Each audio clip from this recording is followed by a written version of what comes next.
Hi, I'm Michael J. Long, and thank you for joining me. I appreciate it. So, where do I stand? What is it that I support?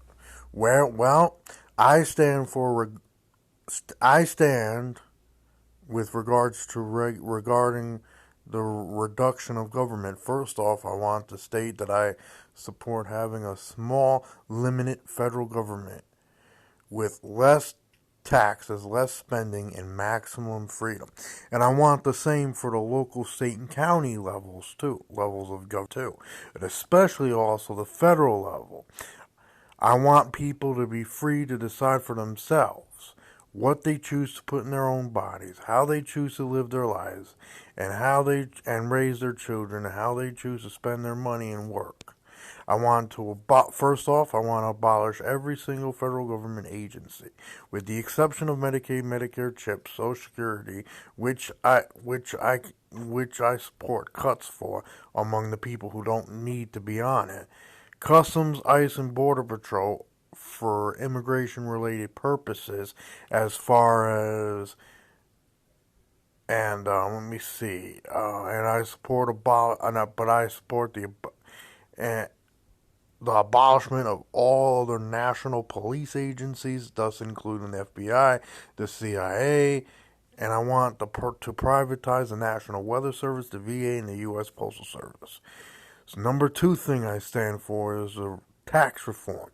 Fair or tax reform. This could come in the form of the fair tax, but ultimately it includes the abolishment of the IRS, the printing presses, as well as the Federal Reserves, and bring back the gold standard and so forth, as far as cryptocurrency and all that is concerned. Number three on the list is comprehensive immigration reform. And so you might ask yourself, what do you mean by that? Let's see, we can focus on having the Border Patrol and the Customs to put in more of their resources and more of their time accepting legal applicants and into the country, like we do with other immigrants from Ellis Island. And, we can do that by reducing the fees and the administrative costs and tax and all this stuff and this 20, 40-year process it takes for most immigrants to be able to come here legally. And this is why people come here illegally. So that's one aspect to look at.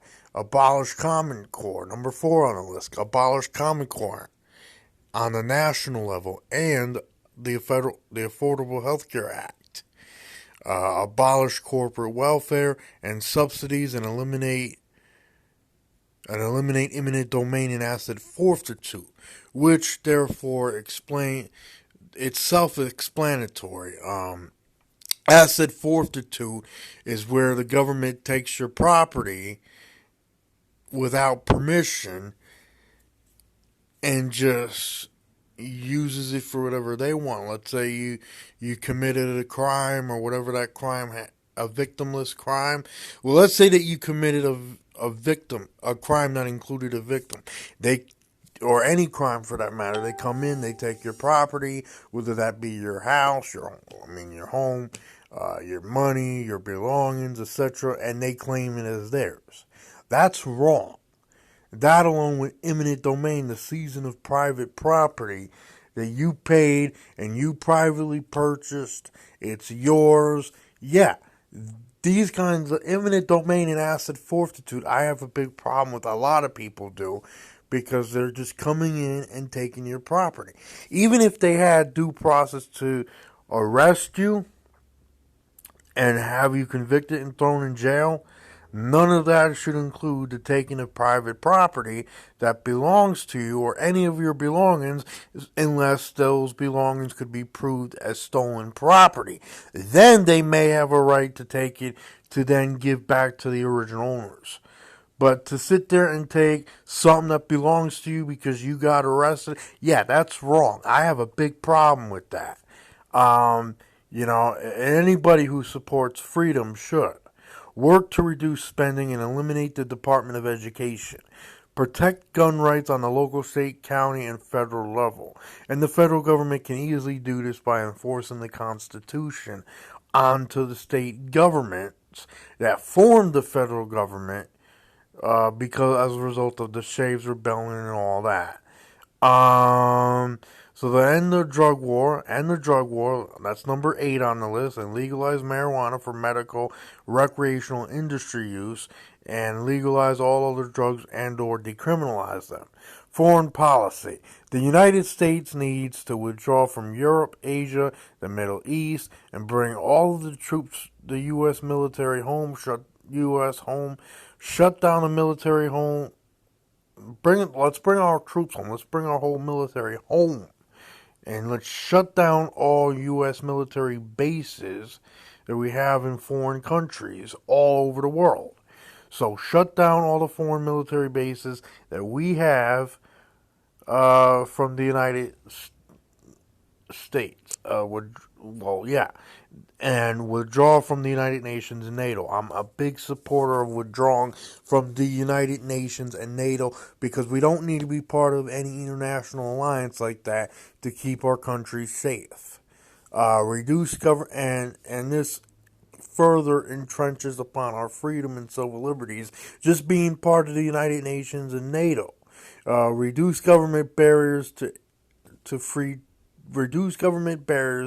add position and for potion and contraceptives, campaign finance reform. So let's see, reduce government barriers to add potion and contraceptives, campaign finance reform. Allow the free market to create and offer services for people with autism and other disabilities across state lines, as well as other goods and services and private insurance. Allow the free market to compete with Social Security and Medicaid, Medicare chips, civil liberties, and government barriers to free trade, and ensure that the internet remains free and open to the United States and the whole world. And allow the free market and or private sector to become internet service providers for the internet. And what that basically means is, you don't just have 1 or 4 companies providing internet access, but rather you have anybody that can do it, that can create a company or corporation that can do in the realms of becoming internet service providers and provide networks that provide internet access to other consumers or potential customers. So what I'm trying to get at is we have too much government, and that needs to go. And the reason I say all that is because we already have FBI, a CIA, an NSA. We have the CIA, we have the FBI, we have the NSA, the CIA, the ATF, the FBI, the Homeland Security, Department of this, Department of that, Department of Education, Department of Energy, Department of Labor and Housing and Urban Development, this, that, and the third. And before you know it, we have way too much government, plus the fact that our national governments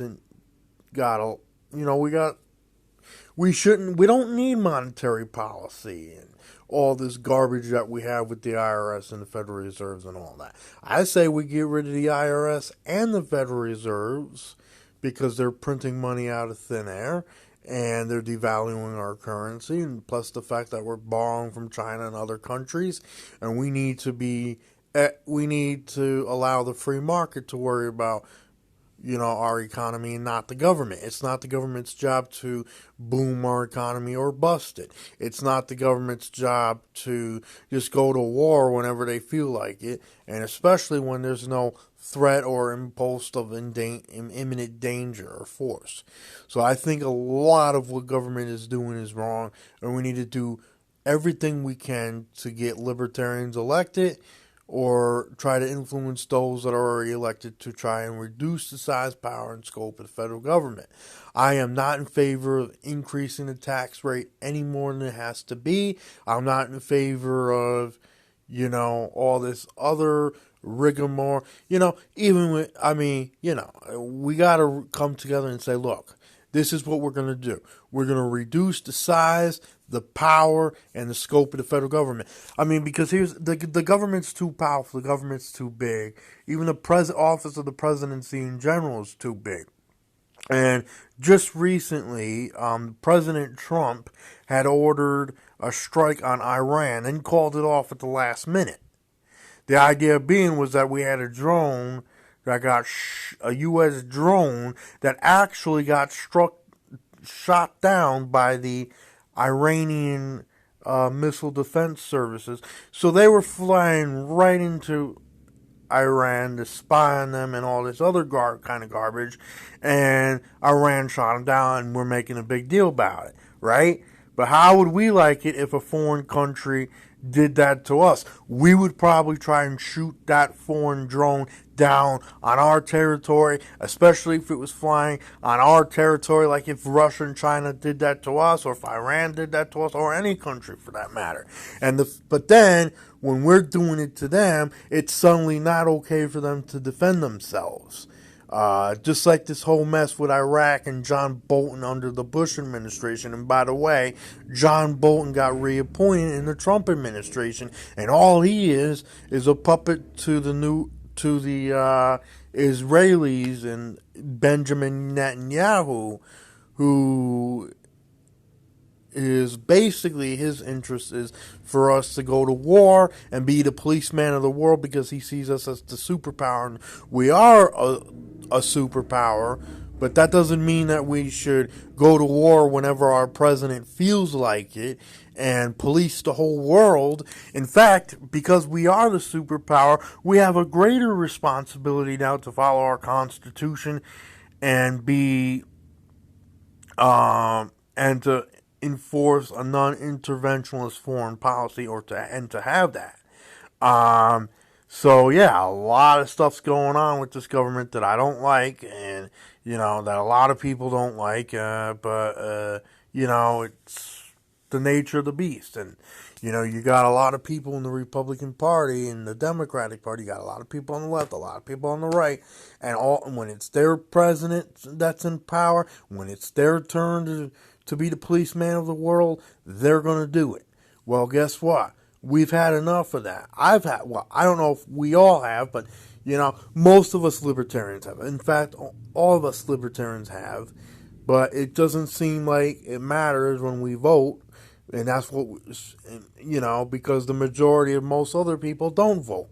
So the strategy is very simple. The strategy involves getting as many people as possible registered as libertarians who might be libertarians or who are libertarians in viewpoint, get them enrolled, get them registered to vote, especially most of those who are U.S. citizens, get them to vote for the Libertarian Party and or get them enrolled in the Libertarian Party. We need to do what we can to start winning elections. And, we're making a lot of strides on the local, state, and county levels when it comes to getting at the federal level, and even some state elected positions in most state areas of state government in some of the bigger states. It's kind of hard to do that, but it's not impossible. And I want to break this myth right here, right now. The idea that there's this myth that's been going around for years, that a political third party can't win. That if you vote for a political third party, in this case be the Libertarian Party, you will decipher votes from the Republican Party, and the Democrats will essentially win. But guess what? The Democrats are going to say the same thing to their supporters and the independents, and the Republican Party is using that same pitch to them, but it's not true. Right? The very fact that we have a two-party system isn't true. The only reason why it may seem that is because most liberals are going to vote for the Democratic Party. Most conservatives and Republicans are going to vote for the Republican Party. But then, you get a ratio of between 30 to 45 outcome. out of a 60% people that are, and in most polls, 60% of the people say they support having a political third party, which means essentially, and most of those people don't vote. If they did vote, and we had them voting for the Libertarian Party, I guarantee that 45% that Trump would get, that he's probably going to get in 2020, or the 25% that Hillary Clinton got, 25% Trump got, 45% turnout, what have you, they would be in the minority within the election vote, within the election. It's in itself. But the fact that, most people don't vote, and most of the people that do vote have their minds set to vote in either Democrat or Republican, I think says a lot about this country. And the fact that the media has dominated the debates, the discussion. I mean, when he came to Gary Johnson, who was running back during the 2016 election, he was the requirement for the board of the Federal Election Commission was that Gary Johnson had to get into the polls and show 15% support rating for Fox News, CNN, MSNBC, right? Most of those people in that audience are either liberal or conservative. So naturally, the whole thing was set up to where most of the polls he was included and he was excluded. And most polls that they did include him in, he was at 5 or 10% or 3% or something like that. So there was no way he was going to be able to make it on the debates. Thus, he gets ignored, Trump gets in, and this is why we're in the mess that we're in. So, yeah, campaign finance reform is a big step in the right direction. We also need to figure out what we can do to get rid of the Federal Election Commission and have it restored to the League of Women Voters or whoever, who I feel have done a better job representing all political parties, including independents and political third parties, and allowing them into the debates with Democrats and Republicans, which Democrats and Republicans want to exclude so that they can be the top dog and, all that. So we got a long road ahead. We're making strides. I say, let's continue to work. I'm Michael J. Long. Thank you for joining me. I appreciate it.